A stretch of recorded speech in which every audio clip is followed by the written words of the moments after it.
Ettore Sottsass était un des plus grands designers du XXe siècle. Italien, connu pour sa fougue et sa radicalité dans son travail, c'était le pape du design. Et il a déclaré ceci: le design, c'est fait pour discuter. J'aime bien cette phrase. Moi qui aime par-dessus tout discuter dans les musées, justement. Alors croyez-moi, je n'ai pas hésité une seule seconde quand Laure Choquer, une designer passionnée par son métier et créatrice d'un podcast référence sur le design, m'a proposé de m'emmener au Musée des Arts Décoratifs de Paris pour faire la visite des collections permanentes. J'allais pouvoir enfin discuter design avec une designer. Et si on est allé dans ce musée, c'est que Laure est complètement folle du MAD. D'ailleurs, entre nous, il n'y a rien de mieux que de visiter un musée avec une passionnée. C'est le meilleur audioguide possible. Elle vous transmet à la fois l'information, la curiosité et la sincérité en prime. Pour moi, c'était également une occasion unique de redécouvrir ce musée créé en 1864 et qui présente une des plus grandes collections d'art décoratif et d'art appliqué au monde. À l'image d'un objet design réussi, ce musée allie le beau et l'utile. Situé dans le Palais du Louvre, le long de la rue de Rivoli, entre les jardins des Tuileries et la place du Palais Royal, le Musée des Arts Décoratifs de Paris expose tout le génie des artistes et des artisans du Moyen-Âge à nos jours. Et en naviguant entre les 7 étages du musée, on a cette sensation unique et enivrante de pouvoir passer, juste en poussant une porte, d'un siècle à un autre, d'un salon du XVIIIe à un intérieur art déco. Alors pendant plus de 2 heures, j'ai suivi Laure pas à pas à travers les 6000 mètres carrés de ce musée, et elle m'a transmis sa passion, pour un métier, un savoir-faire, des techniques et des matières. Après cette visite, quand je suis revenu chez moi, j'avais une envie irrésistible de redécorer mon appartement. Après avoir changé la lampe de place, j'ai voulu changer le papier peint. Ensuite, je m'imaginais un chandelier à côté de mon lit et un fauteuil Art Nouveau devant mon bureau. En fait, c'était très simple. Je crois que j'avais juste envie d'utile et de beau.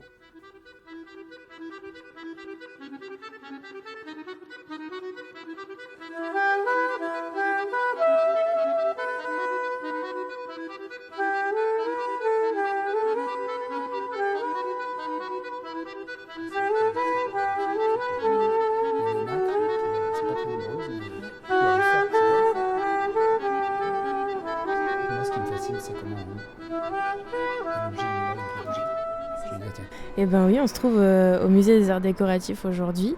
Moi, c'est un musée qui m'a fascinée. La première fois que je l'ai visité, je devais avoir 15-16 ans, quand j'étais au lycée, déjà en option art appliqué. Et là, c'est drôle, tu vois, le hasard fait bien les choses parce qu'on se trouve à côté de la nef du MAD. Pour moi, c'est un espace qui véhicule beaucoup d'imaginaire, que j'ai pu voir vide, que j'ai pu voir aussi avec une exposition sur Joe Colombo, un de mes designers italiens préférés qui m'a vraiment marqué dans mes études. C'est pas tant une œuvre qui est dans le musée qui me marque, mais c'est aussi son architecture. En plus, il y a les bureaux au-dessus, tu vois, là on peut voir les gens, cette grande verrière qui donne une lumière très particulière. C'est majestueux, cet espace est même vide en fait, il se suffit à lui-même. Et puis on est aussi devant une œuvre de Ron Arad. Alors Ron Arad, c'est un designer anglais super connu dans les années 80, un designer un peu punk. Et j'ai eu la chance de lui serrer la main une fois quand j'étais en stage à Londres aussi, à la fin de mes études.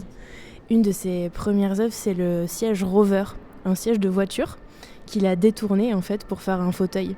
Et c'est une des pièces qui s'est vendue aux enchères les plus chères dans l'histoire du design. On se rapproche de l'art. C'est ça, et pourtant c'est du do-it-yourself en fait, tout le monde peut faire ça.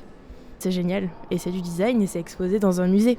Voilà, on se trouve pas face à Rover, on se trouve devant une autre œuvre, mais c'est pas seulement Ron Arad aussi. C'est Gerrit Rietveld qui a fait la chaise en bois zigzag. Cette chaise, elle a pas 4 pieds, juste des planches de bois tiennent la chaise d'un seul tenant. Moi, je trouve que voilà, c'est une pièce iconique de l'histoire du design. Qu'est-ce que c'est ta définition du design à toi ? J'ai coutume de dire que c'est une discipline indisciplinée. Parce que justement, on la met pas dans des cases. Effectivement, là aujourd'hui, on est dans un musée. Mais pour moi, le design, en fait, c'est dans notre vie de tous les jours. Notre design, on l'a dans une poche avec nos smartphones. On l'a aussi dans les transports en commun. Quand on s'assied dans le métro, il y a des gens qui ont passé à la circulation, quoi qu'on en dise d'ailleurs. Pour moi, le design, ça fait partie de notre quotidien et c'est pas forcément quelque chose de matériel aussi. C'est de l'immatériel, une application sur un téléphone, la façon dont on va déposer une lettre à la poste. Tout ça, c'est du design de service. C'est quelque chose qui nous facilite la vie ? Et c'est quelque chose qui peut être beau aussi, qui peut sublimer des formes et sublimer des services presque. Comme les œuvres d'art, exactement. Le design, pour moi, ça me fait penser toujours au mot dessin. Et oui, effectivement, je t'ai pas donné ce mot dans la définition, mais l'étymologie du mot design, en fait, ça vient du latin designare, qui est un mix entre le dessin IN, donc une esquisse, un croquis, mais qu'on dessine dans un but, donc dessin EIN. Ah, très bien. Voilà, c'est ça l'étymologie du mot design. On dit « ah, c'est design », mais en fait, le design, c'est beaucoup plus qu'un adjectif. Et toi, Laure, cette passion pour le design ou le dessin, enfin finalement tout est lié, ça remonte à quand ? Ça remonte depuis que je suis toute petite en fait. Ouais, mes parents me disent, apparemment quand j'avais 4 ans, 5 ans, je disais que je voulais faire des choses belles et utiles. Alors ça rejoint la définition, un peu le slogan du musée où on se trouve aujourd'hui. Mais j'ai toujours dessiné, j'ai toujours fait des collages. J'ai la chance d'avoir eu des parents aussi qui m'ont amenée dans des expositions quand j'étais petite. Donc ouais, c'est quelque chose que je porte en moi depuis que je suis gamine. Ouais, c'est vrai, pour moi le design c'est vraiment quelque chose qui est viscéral. C'est ma passion. Ouais. Est-ce que tu comblais un besoin de créer, de t'exprimer avec ces matières, avec ces formes, ces dessins ? En fait, quand j'étais petite, oui, c'est vrai que j'étais assez timide. Et je pense que je voyais ça vraiment comme un exutoire, quoi, le dessin et la couleur aussi. Il y a une prof de maternelle qui avait dit à ma mère, on avait eu un exercice sur le coucher de soleil. Et apparemment, j'avais fait un truc de fou avec des couleurs et tout. Et la maîtresse avait dit à ma mère, faut pas la lâcher sur ça parce qu'il doit y avoir quelque chose, quoi. Oui, je pense que de toute façon, l'art, c'est un moyen d'expression. En fait, ce qui est fantastique avec le design, c'est que c'est de l'art appliqué à la technique. C'est pas de l'art plastique. En fait, on applique quelque chose de sensible à quelque chose de très rationnel. Et quand on fait du design, en fait, on crée pour les autres. Oui, il y a une part de générosité. On pense au collectif quand on veut designer un objet. C'est ce que je te disais au début, le design, c'est pas forcément quelque chose de matériel. Ça peut être concevoir une organisation aussi. Faire en sorte que les gens dans une équipe, ça marche bien, ça s'entend bien, débloquer des situations. Moi, j'ai coutume de dire que le designer, c'est un facilitateur de la technique et c'est un médiateur aussi. Tu emploies le terme de médiateur. Est-ce que tu penses que le design est un médiateur vers l'art ? C'est une super question que tu me poses là. Pour moi, c'est plutôt l'art qui est un médiateur du design, puisque le design, à l'origine, par exemple, c'est le mobilier de Boulle.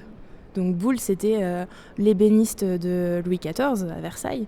C'est d'ailleurs toujours le nom d'une école parisienne très réputée qui a des formations en design et en ébénisterie, l'école Boulle. C'est quelque chose qui m'a marqué dans mes premières visites. Je veux dire, quand tu vois des cabinets en marqueterie avec des dorures et tu te dis mais waouh, mais en fait ça, c'était chez les gens. C'était le cabinet Ikea de l'époque.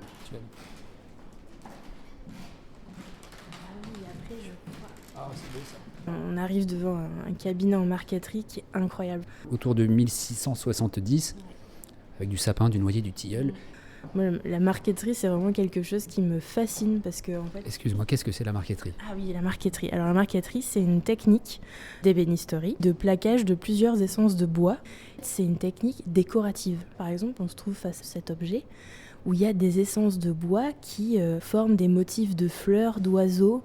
On aperçoit même de la nacre, tu vois, qui brille un petit peu. C'est des corbeilles de fleurs, en fait. Et donc, du coup, c'est la décoration des portes et les tiroirs de cet objet face auquel on se trouve. Et donc, on ne pouvait pas se passer de beauté dans l'utile, là, avec ça. C'est assumer et représenter un statut social. Donc, il fallait que ce soit tout sauf minimaliste, qu'on montre qu'on avait de l'argent. Il y a ce côté ostentatoire, presque. Et c'est une œuvre d'art en soi, parce qu'il faut imaginer le temps que ça a pris aux personnes qui l'ont réalisé aussi. Et c'est une pièce unique.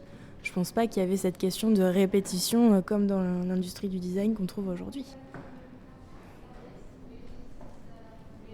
Ce qui me fascine, c'est qu'un objet qui date de 1670 soit devant nous sans aucun accroc. En fait, au départ, c'est des objets qu'on a dans sa maison, c'est des objets qu'on utilise. Et ce que j'ai toujours trouvé frustrant dans les musées, pour des raisons de conservation bien sûr, on ne peut pas toucher. Il y a des musées qui font des journées spéciales avec des conservateurs qui enfilent leurs gants blancs et qui vont venir ouvrir devant les visiteurs les objets. Et là, c'est génial parce qu'on comprend à quoi ça sert. Et c'est quelque chose, je trouve, qui devrait être beaucoup plus développé.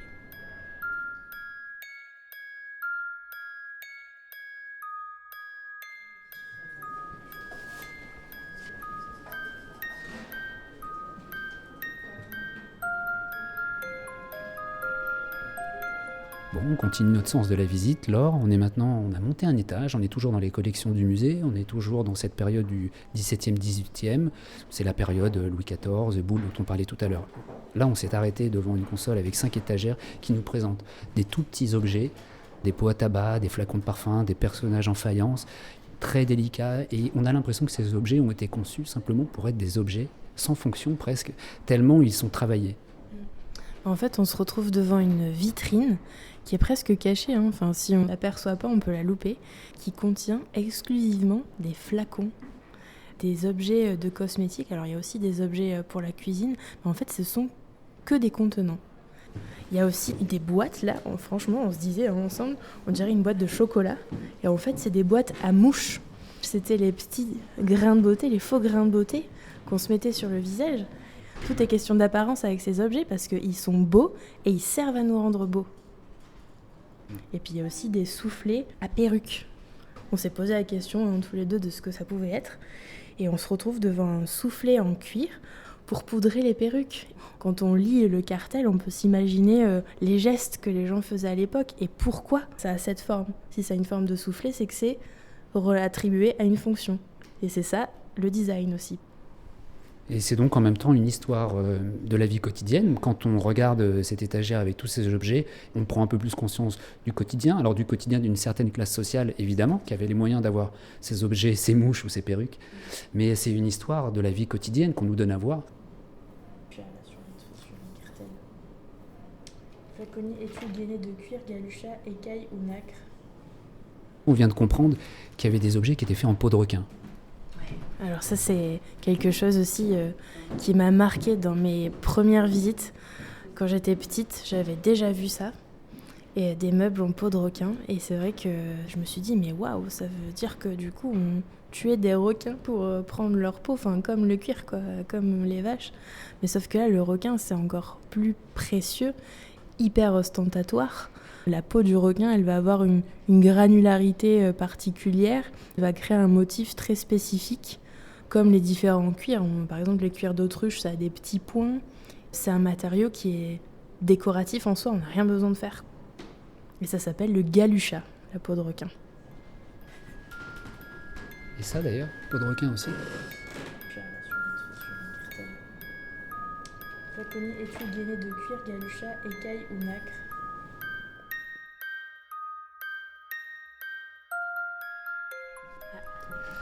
On rentre dans une pièce où il y a une succession de fauteuils, sûrement du 18e d'ailleurs, parce que les pieds sont tout petits. Et c'est impressionnant comme façon d'exposer. En fait, ce qui est frappant quand on entre dans cette pièce, c'est qu'il y a des fauteuils qui sont en randonnion, ils sont tous différents. D'ailleurs, il y a des fauteuils où on voit juste la structure en bois. Il y en a qui sont déjà remplumés. Ils sont de plein de couleurs différentes sur un fond noir. Et il n'y en a aucun qui touche le sol. Même la rangée du bas, on est face à 2 rangées, il n'y en a aucun qui touche le sol. Alors, outre le do not touch, on comprend bien qu'on est dans un musée et qu'en fait, on est face, certes, à des sièges, mais aussi à des œuvres d'art. Sur cet espace-là, en fait, c'est qu'on voit toutes les étapes de fabrication des sièges. On va être face à des structures en bois, donc on peut voir tous les différents assemblages, on a le dossier, on a les accoudoirs, l'assise, les pieds, et on voit que certaines parties ne sont pas du tout sculptées, pas du tout travaillées. Donc on comprend plus tard qu'il y aura du rembourrage et il y aura du tissu. Ensuite, on a un deuxième modèle où effectivement, l'action du rembourrage, elle a été faite par le tapissier ou la tapissière. Il a mis une toile blanche sur la structure en bois qu'il est venu clouter. Donc ça, on va pas pouvoir non plus le voir parce que les petits clous, etc., ça correspond pas aux arts décoratifs, c'est pas assez ostentatoire et c'est pas assez décoratif. Et d'ailleurs, ça me fait penser un peu à la mode. On a une structure qui est une structure du mannequin, du corps, on choisit un premier tissu qui est une toile blanche, et puis après, on va savoir avec quel tissu on veut faire le vêtement. Là, par exemple, on est face à un velours mordoré, couleur moutarde. Clairement, on sait que le siège, ça y est, il est prêt à être livré à son commanditaire, quoi. C'est trop beau. Bonjour. On continue la visite, mais sur notre chemin vers le moderne et le contemporain, en venant de Louis XIV, on croise le duc de Bordeaux et son berceau. C'est un peu dingo. Ouais, on vient d'entrer dans la partie 19e des collections permanentes et là, c'est un objet hallucinant. Presque on dirait une baignoire tellement c'est gros. On voit qu'il y a du tissu à l'intérieur qui a été retapissé. Il y a des dorures partout, il y a de la marqueterie comme des grosses pièces de monnaie avec des décors de harpe. Il y a un ange qui forme la tête du berceau et qui tient dans ses mains une corne d'abondance en bois doré. C'est hallucinant. Et bien sûr, le piétement du berceau, c'est du marbre, hein, parce que pourquoi faire simple quand on peut faire compliqué ? Et là, on est très loin de nos berceaux actuels. Ah ben là, clairement, en plus, j'ai l'impression que c'est un berceau qui est immobile. Alors que souvent, le berceau, ben justement, si ça s'appelle berceau, c'est que ça vient du verbe bercer. Donc il y a ce mouvement qui est inhérent à l'objet, et là, il n'y est pas du tout. C'est quelque chose de super statique, quoi. On te dit dès ta naissance que va falloir que t'assures, parce que dans un berceau pareil, avec un angelot au-dessus de ta tête qui tient une corde d'abondance pleine de fruits, avec les petites feuilles de l'ananas au-dessus, ouais, va falloir que t'assures dans ta carrière de duc, quoi.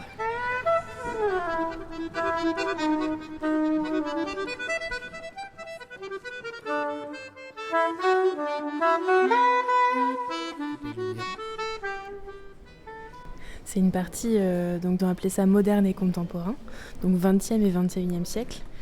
Ce qui est épatant, c'est que le musée des arts décoratifs s'est renommé, enfin il y a eu une grosse refonte de leur identité. C'est devenu le MAD, donc le musée fou d'objets, parce que MAD en anglais ça veut dire fou, mais c'est aussi le musée des arts décoratifs, le musée des arts et du design.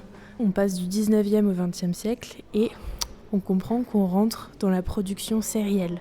On passe de pièces uniques, pièces d'artisanat d'art, à des pièces qui vont pouvoir être produites en plus grande quantité. Il y a un switch, la révolution industrielle est passée par là, et là, on est en plein dedans. Il y a des nouveaux objets et il y a une nouvelle façon d'exposer même dans le MAD. Donc on expose les nouveaux objets de l'époque moderne contemporaine en fonction de thématiques et non plus d'une façon chronologique comme c'était avant. Et on comprend ce que c'est le travail de commissaire d'exposition. C'est-à-dire qu'on va choisir le commissaire ou la commissaire, ou on peut aussi dire curateur. C'est une personne ou plusieurs qui sont des historiens du design, des historiens de l'art, qui vont choisir plusieurs pièces entre elles, non pas pour leur date de fabrication ou de création, mais pour les liens qu'elles peuvent tisser entre elles à travers des thématiques. Donc là, par exemple, une des premières salles, la thématique, c'est rêve et fantaisie. Du coup, on va traverser un parcours d'objets qui, a priori, en termes de date, n'ont rien à voir entre eux, mais la thématique fait que, si, on peut trouver des correspondances entre tous ces objets. Bon, ça il faut que j'en parle, parce que... On rentre dans une salle maintenant qui s'appelle Memphis. Elle te plaît énormément, cette salle? En fait, Memphis, c'est un mouvement de design italien contestataire qui a trouvé ses fondements dans les années 80. Pourquoi ça s'appelle Memphis ? Grâce à une chanson de Bob Dylan, The Memphis Blues Again. Là, on est face à une bibliothèque d'Ettore Sottsass. Ettore Sottsass, d'ailleurs, qui a dit que le design était fait pour discuter. Et c'est le motto de cette journée. On est à l'opposé total de ce qu'on a pu voir dans les premières parties. On passe du XIIIe siècle aux années 80, parce que là, on est carrément sur des étagères qui sont en diagonale pour mettre des livres. En fait, cette bibliothèque, c'est une pièce manifeste du mouvement Memphis. On retrouve les codes des arts décoratifs. On est sur une bibliothèque, sur une étagère. On est aussi en face d'une œuvre d'art, parce que toutes les planches ont des couleurs différentes. Il y a des intégrations de motifs. Le seul élément un peu fonctionnel de cette pièce, c'est 2 tiroirs rouges au centre. Enfin, moi, je dis que c'est une bibliothèque. Ça me paraît logique, mais on peut mettre ce qu'on veut dessus, voire même, et c'est là que l'objet devient manifeste, ne rien y mettre, parce que l'objet, c'est une sculpture presque. On n'est plus du tout dans quelque chose de figé, voilà, comme je disais tout à l'heure, il y a des étagères en diagonale, des formes géométriques, une succession de formes géométriques, de couleurs. Et puis bon, c'est un peu rigolo de dire que c'est contestataire, comme Ron Arad d'ailleurs qu'on a cité au début, parce que c'est des pièces qui sont extrêmement chères. Donc c'est des pièces punk, mais que très peu de personnes peuvent s'offrir.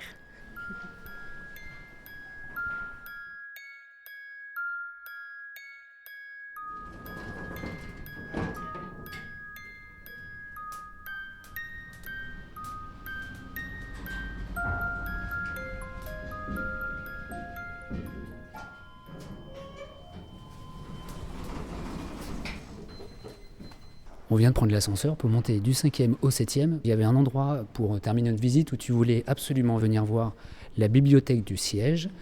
C'est l'un des endroits dont tu te souviens le plus dans ce musée où tu es venu la première fois.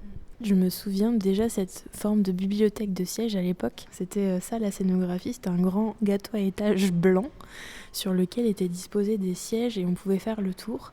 Et là, on a des sièges les uns à côté des autres mais qui sont surélevés et qui sont sur des étagères de bibliothèque. C'est un peu l'objet dans un objet. On va pas pouvoir emprunter ces sièges comme on emprunte des livres à la bibliothèque, mais on peut se retrouver face à des objets qui sont vendus encore aujourd'hui dans des boutiques.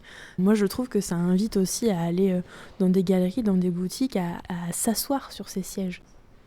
Ce qui est, je trouve, fantastique dans ce musée, on en a parlé tout au long de la visite, c'est pas tant les formes des objets, mais les formes qui induisent une fonction. Et c'est ça, moi, que j'adore dans ce musée. J'adore y venir parce que pour moi, c'est une source d'inspiration. J'aime à m'imaginer les gestes que les gens vont pouvoir avoir en utilisant ces objets. C'est ça qui est intéressant et c'est ce qu'on comprend au fil de la visite. Une forme induit une fonction. Et là, on est dans le design. Je rappelle que c'est à la fois le musée des arts décoratifs, mais à l'intérieur, il y a aussi le musée de la publicité et du graphisme. Il y a le musée de la mode et du textile. Il y a la galerie des jouets. Il y a les bijoux. Toute la partie consacrée au verre, au papier peint. Les arts décoratifs, c'est très large et c'est plein d'objets, de formes, de dessins, de lignes, de couleurs. Et là, on a eu envie de s'arrêter dans cette pièce pour finir parce qu'il y a une vue magnifique dans un angle de ce musée où on voit derrière les fenêtres les Invalides, la Tour Eiffel, on voit le Trocadéro, le Grand Palais, on voit le pont Alexandre III. Et on se rend compte que ce musée, il permet de mettre en valeur aussi bien l'extérieur et tous les monuments de Paris qui ont l'air d'être des objets de design en fait. C'est ça, en fait, on boucle la boucle parce qu'on se retrouve devant la chaise zigzag de Gerrit Rietveld, mais sans l'intervention de Ron Arad. Comme tu le disais, on est face à une vue où les musées se répondent. On est à le Louvre, on a le Grand Palais. Tous ces musées-là, l'architecture, ça fait aussi partie du design, une discipline du design, et on est face à une œuvre d'art d'urbanisme.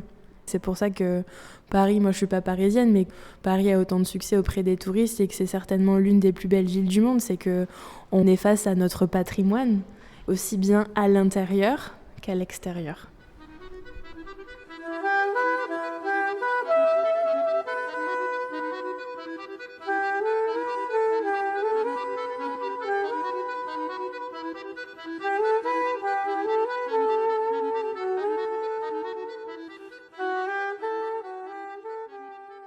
Le MAD est un musée incroyable qui rassemble une des plus grandes collections d'art décoratif au monde. Meubles, céramiques, bijoux, design, textile, une mise en lumière exceptionnelle sur le savoir-faire des artistes et des artisans. Mais pas seulement. On peut l'imaginer aussi comme un lieu de vie.